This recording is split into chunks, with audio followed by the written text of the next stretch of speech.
Salam, puji Tuhan. Selamat pagi buat kita. Kita patut bersyukur dan berterima kasih kepada Tuhan bahwa kita sudah menginjak hari kedua tahun 2022 serta kita sudah menikmati minggu pertama tahun ini.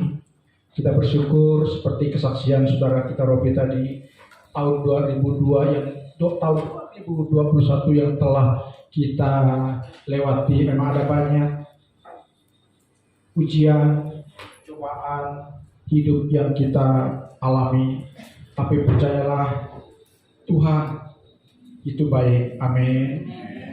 Sehingga di tengah-tengah kita diperhadapkan kepada ujian, cobaan hidup, Dia itu akan tetap menyatakan kasih dan kuasa-Nya kepada kita.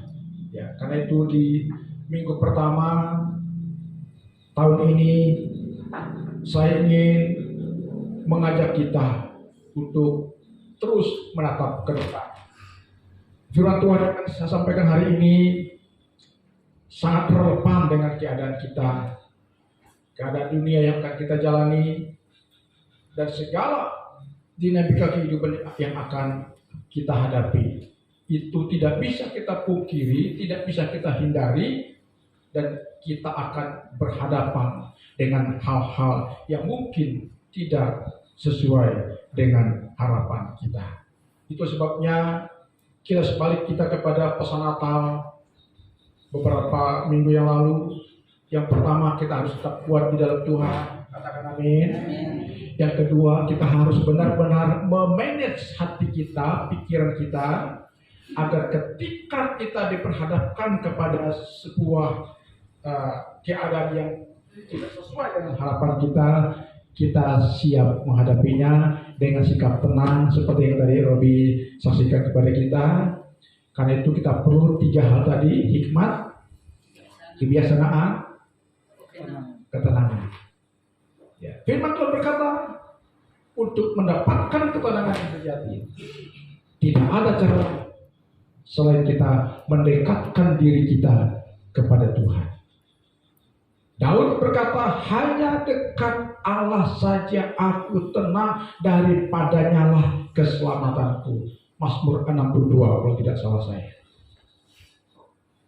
Di luar Tuhan, manakala kita menjauh dari Tuhan, maka kita akan diperhadapkan kepada banyak perkara-perkara dunia yang akan menarik kita untuk menikmati panasnya suasana dunia di luar. Karena di luar Tuhan, sudah pasti kita tidak akan mendapatkan ketenangan. Di luar Tuhan, pasti kita akan mengalami yang namanya dahaga. Yesus berkata, minumlah air yang kuberikan kepadamu, maka engkau tidak akan haus sampai selama-lamanya. Artinya jika kita mendekatkan diri kita kepada Tuhan, intim dengan Tuhan, maka saya percaya ketenangan itu identik dengan kepuasan. Katakan amin. Kepuasan itu identik dengan ketenangan. Haleluya. Ya. Karena itu saya ingin mengajak kita untuk membuka Filipi pasal 3 ayat yang ke-13 sampai dengan ayat yang ke-14. 2 ayat saya yang ingin saya bagikan kepada kita. Demikian, saudara-saudara, aku sendiri tidak menganggap bahwa aku telah menangkapnya, tetapi ini yang kulakukan: aku melupakan apa yang telah di belakangku dan mengarahkan diri kepada apa yang di hadapanku, dan berlari-lari kepada tujuan untuk memperoleh hadiah, yaitu panggilan surgawi dari Allah dalam Kristus Yesus. Ada 3 perkara yang Tuhan mau ingatkan kepada kita mengawali tahun 2022 di hari kedua, di minggu pertama saat ini. Yang pertama, saudara, kita diingatkan oleh Tuhan untuk tidak lagi berkutat kepada perkara-perkara yang lama yang telah kita lewati. Tadi Paulus membahasakan, aku melupakan apa yang telah di belakangku. Ya. Artinya segala perkara yang kemarin terjadi dalam hidup kita itu harus jangan lagi kita ulangi, jangan lagi kita pikirkan, jangan lagi kita ingat-ingat, kita lupakan. Melupakan itu ya identik dengan penanggalan, ditanggalkan atau dibuang jauh-jauh. Ya, jangan melekat pada diri kita. Jika kecenderungan itu masih ada pada diri kita, kita tidak akan maksimal dalam pengiringan kita akan Tuhan di tahun 2022 ini. Dan bisa jadi akan menjadikan kita sama dengan tahun-tahun kemarin. Ya. Jika kita masih berkutat kepada perkara-perkara yang lama, maka kita tidak akan menjadi pribadi yang dibaharui dari hari ke hari. Makanya Paulus mengingatkan kita supaya kita melupakan, meninggalkan, membuang, menanggalkan perkara-perkara yang lama. Apa sih perkara-perkara yang lama itu? Perkara-perkara yang lama itu berkaitan dengan perasaan kita, perasaan hati kita, pola pikir kita, ya, sensitivitas kita, ya. Itu seringkali membuat hidup kita menjadi tidak indah dan tidak nyaman, saudara. Ya, kita percaya siapapun kita manusia, kita pasti mengalami insiden-insiden kecil di tahun kemarin yang tidak nyaman, yang membuat kita tidak nyaman. Tapi kita sudah melewatinya. Katakan amin. Kita sudah melewatinya. Kalau kita sudah melewatinya, berarti tanpa kita sadari kita sudah menjadi seorang pemenang. Katakan amin. Ya. Tetapi jangan menjadi seorang pemenang berhenti sampai di sini, dan kita akan terus berjalan. Ya. Karena seorang pemenang itu dia tidak lagi berkutat kepada masalah-masalah di belakang. Kita manusia semua pernah mengalami kegagalan. Kita manusia pernah mengalami yang namanya keterpurukan, kekecewaan, sakit hati, rasa disakiti, rasa disepelekan, rasa direndahkan, tidak dihargai. Semua kita pernah mengalaminya. Tapi ini kita lalui. Katakan amin. Dan itu jangan lagi kita ingat-ingat. Katakan amin. Ya, kita harus lupakan, kita harus buang, kita harus tanggalkan, dan kita harus mengarahkan diri kepada apa yang di depan kita. Ya. Mengarahkan diri kepada apa yang di depan kita. Apa perkara yang harus menjadi fokus kita tahun 2022 ini. Yang menjadi fokus kita tahun 2022 ini adalah perkara-perkara kekal, perkara-perkara suci, perkara-perkara kebenaran. Itu yang menjadi fokus kita. Ya. Jadi arahkan hati kita untuk memikirkan perkara-perkara mulia, kekal, suci, yang benar, yang baik, yang berkenan kepada Tuhan. Agar kita tetap melakukan bagian kita. Ya. Bagian kita jangan sampai kita sepelekan. Kita boleh mengarahkan hati kita, pikiran kita kepada perkara-perkara kekal, tapi kita di satu sisi kita juga melakukan bagian kita. Sebagai seorang pelajar, kita harus belajar dengan serius. Katakan amin. Bagi seorang pekerja, kita harus kerja dengan serius, jangan main-main lagi. Ya kan? Arahkan hati kita untuk kita memaksimalkan kinerja kita, usaha kita. Sama, ya. Ibadah kita maksimalkan, doa kita maksimalkan, penyerahan diri kita maksimalkan. Ini yang dimaksud dengan mengarahkan diri kepada apa yang di depan. Karena kalau kita mengarahkan diri kita kepada depan, yang fokusnya kepada yang kebenaran, maka kebenaran itu yang akan menuntun kita. Dan kalau kebenaran itu akan menuntun kita, percayalah, hidup kita tidak akan teratur, tidak akan mentok sana, mentok sini, tidak akan nubruk sana, nubruk sini. Kita akan terarah, saudara. Kalau mata hati kita terarah kepada perkara yang di depan, yaitu di mana Yesus yang menjadi fokus kita, percayalah, sekalipun kita akan diperhadapkan kepada gelombang yang akan menerpa perahu hidup kita akan tetap mampu berdiri. Andai kata nih perahu kehidupan kita oleng, dihempas begitu dahsyatnya masalah hidup yang mungkin akan menerpa kita. Tapi kalau mata kita, sudut pandang kita kepada Tuhan, percayalah Tuhan akan siap menolong kita tepat pada waktunya. Katakan amin. Kita ingat cerita Petrus. Ketika Petrus dengan kawan-kawannya menyeberang danau Tasik atau danau Galilea atau danau Kineret, bahasa Ibrani, danau Galilea. Perahu mereka akan tenggelam. Apa yang mereka lakukan? Mereka dalam keadaan panik, takut, cemas. Mereka langsung berseru, mereka berteriak, mereka berdoa. Apa yang terjadi? Yesus muncul, dan kemunculan Yesus bukan langsung ada di perahu mereka yang hampir tenggelam, tapi Yesus muncul tepat di arah di mana mereka sedang menuju ke seberang dengan perahu mereka yang sudah terseok-seok dan hampir tenggelam. Ketika keadaan begitu genting, Yesus berkata, "Ini aku, jangan takut." Kan? Nah, karena saking takutnya murid-muridnya itu panik, apa yang terjadi? Salah persepsi. Yesus yang tadinya siap menolong, disalah artikan. Lalu dibilang itu hantu, kata Petrus dan kawan-kawannya. Lalu Petrus sebagai orang yang orang yang reaktif gitu ya, ngomong, kalau memang engkau Yesus, benarkah engkau Yesus atau hantu? Petrus ingin pembuktian. Kalau benar engkau Yesus, suruh aku berjalan menemui engkau di atas air ini. Kata Petrus memuji Yesus. Yesus, silakan. Karena aku ini, aku bukan hantu. Aku datang menolong kalian. Tapi kalau masih ragu, silakan buktikan. Ketika Yesus berkata pada Petrus, ya, Petrus bilang, kalau memang engkau itu benar Yesus, suruh aku berjalan di atas air menemui engkau. Yesus bilang, silakan. Langsung mendengar kata silakan, Petrus pun langsung menceburkan dirinya ke danau, berjalan di atas air menemui Yesus, mendapatkan Yesus. Terjadi mujizat, saudara.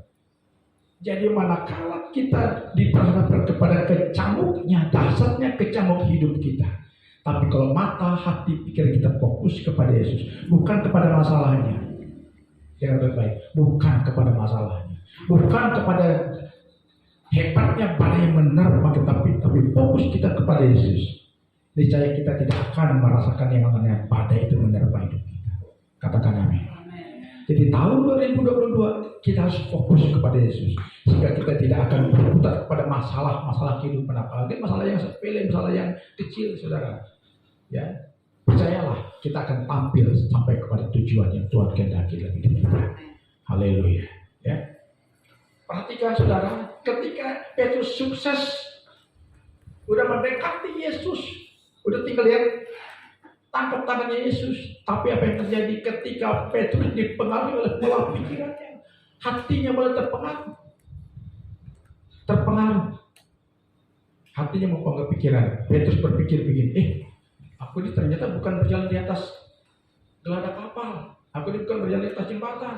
Aku ini bukan berjalan di atas perahu yang kami tumpangi. Rupanya aku berjalan di atas air. Kok air rasanya lain. Ada angin mendepak, ada gelombang rasanya. Ketika fokus pandangan Petrus tadinya dipengaruhi oleh pikirannya yang mulai kembali mempersoalkan keadaan yang sedang dihadapi, saat itulah Petrus mulai tenggelam. Ketika Petrus dipengaruhi oleh perasaan hatinya, jadi fokusnya mulai terbelokkan. Ya, jadi tadinya mata pandang Yesus, hati Petrus maksud saya terfokus kepada Yesus. Setelah dia dipengaruhi oleh perasaannya, ya, maka setelah dia tenggelam, hampir tenggelam. Syukur Yesus segera menolong dia. Bukan karena banyak di antara kita yang seperti itu. Ya. Karena itu kami sebagai hamba Tuhan ingin menyampaikan yang sederhana hari ini kepada kita. Ya. Mari di tahun 2022 arahkan diri kita kepada apa yang di depan kita, yaitu apa? Yesus. Karena ketika kita mengarahkan diri kita ke apa yang di hadapan kita, berarti kita harus melakukan sebuah tindakan, bukan pasif tapi aktif. Makanya ayat yang ke-14 berkata, ada kata arahkan dirimu kepada apa yang ada di hadapanmu, lalu berlari. Apa arti berlari? Tindakan, berbuat, berlari kepada tujuan, ya, untuk memperoleh hadiah, yaitu panggilan surgawi dari Allah dalam Yesus Kristus. Kita boleh punya iman, kita boleh memiliki percayaan yang tidak ada tandingannya. Kita boleh berkata, hatiku percaya, selalu ku percaya. Tapi kalau hanya selalu percaya, dia belum saja kita tidak bertindak, kita tidak berlari, kita tidak berbuat, kita tidak melakukan, pasti tidak terjadi apa-apa. Kembali kepada cerita Petrus tadi, ketika Yesus perintahkan dia, terjunlah di atas danau ini, berjalanlah menemui aku. Kalau Petrus tidak bergerak, terjadi dia mujizat. Mujizat tidak terjadi. Mujizat Tuhan terjadi, pertolongan Tuhan terjadi, berkat-berkat Tuhan terjadi, itu akibat dari adanya respon kita terhadap perintah Tuhan. Katakan amin.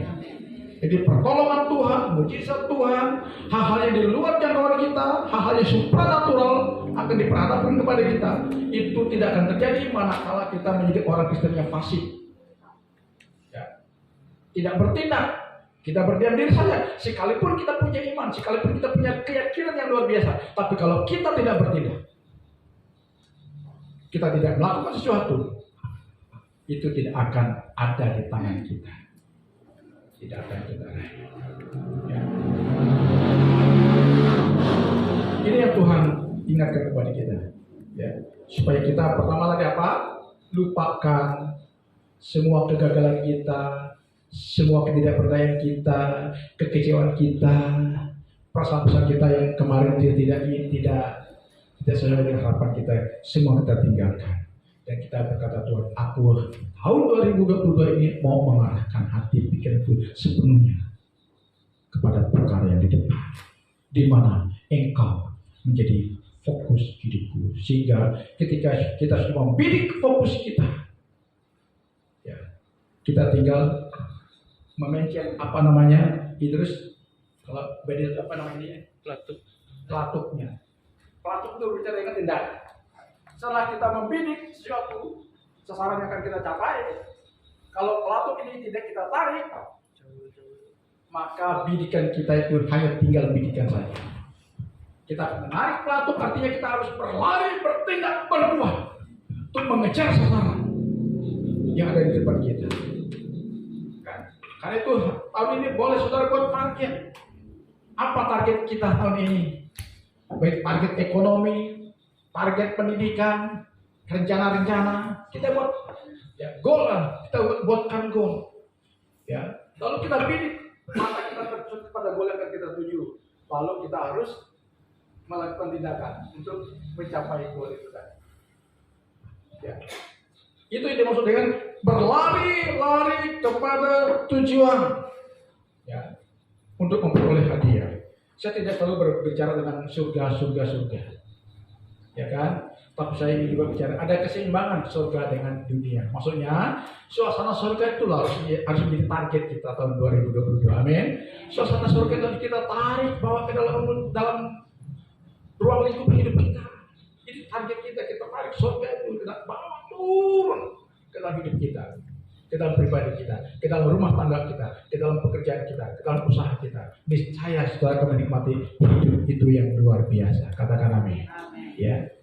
Sebab kalau kita tidak memiliki suasana surga dalam hidup kita, dalam rumah tangga kita, sekalipun saudara punya segalanya, saya mau katakan, bisa saja hasil daripada usaha yang kita telah raih itu bisa menjadi apa? Bumerang buat kita dan keluarga kita.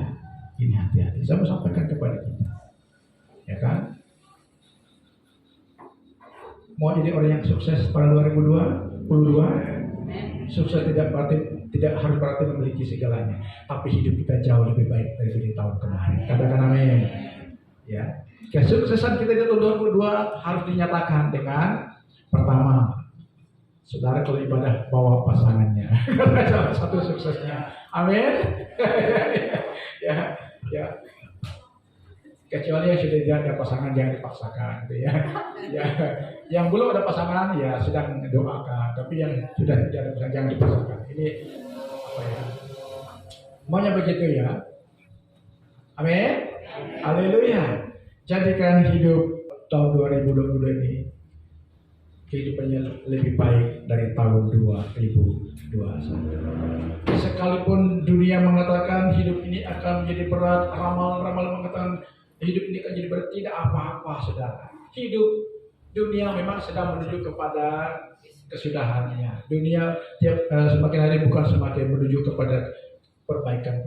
Justru dunia sedang menuju kepada kehancuran. Tapi percayalah, ketenangan, kebahagiaan, kedamaian sejati dalam hidup kita tidak dipengaruhi oleh keadaan dunia, tapi dipengaruhi oleh suasana hati kita yang berserah kepada Tuhan. Amin.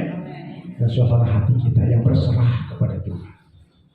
Jika kita sudah berserah kepada Tuhan, berarti kita sudah mempercayakan Tuhan dalam seluruh keberadaan hidup kita. Jika Tuhan sudah menjadi jaminan hidup kita, tidak usah khawatir lagi. Ya kan?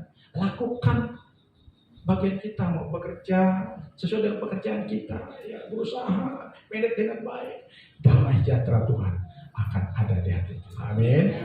Dan itulah berkat. Percayalah, apa yang akan kita kerjakan di tahun 2022 ini pasti berbeda hasilnya dari tahun 2021. Jika fokus kita, hati kita kepada Tuhan, senangkan Tuhan dulu, ya kan? Lakukan perintah Tuhan dulu, hidup sesuai dengan tuntunan Tuhan dulu. Barulah tanpa kita meminta berkat, saudara. Tadi kan Robi bilang tidak minta berkat. Salomonnya berdoa tidak minta kekayaan, ya kan? Tapi kita hikmat, ketenangan, kedamaian. Sebab bila kita tenang, damai, tentram, kita bekerja, fokus. Dan itulah kunci untuk kita meraih berkat-berkat yang luar biasa. Ya.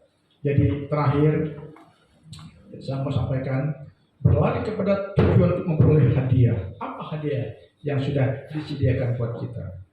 Hadiah panggilan surgawi di dalam Yesus Kristus. Hadiah itu hidup kekal di surga sudah memang disiapkan buat kita.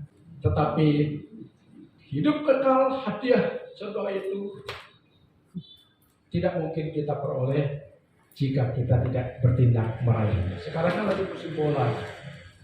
Indonesia habis-habisan bertanding lawan Thailand. Dan Indonesia kalah. Nah, kalau terus kalah, tidak akan mendapatkan trofi dari Piala Asia. Ya kan, jadi untuk memperoleh hadiah tadi dari Tuhan, memang kita harus melatih diri, bertindak, berlari, dan tampil sebagai pemenang. Katakan amin. Ya.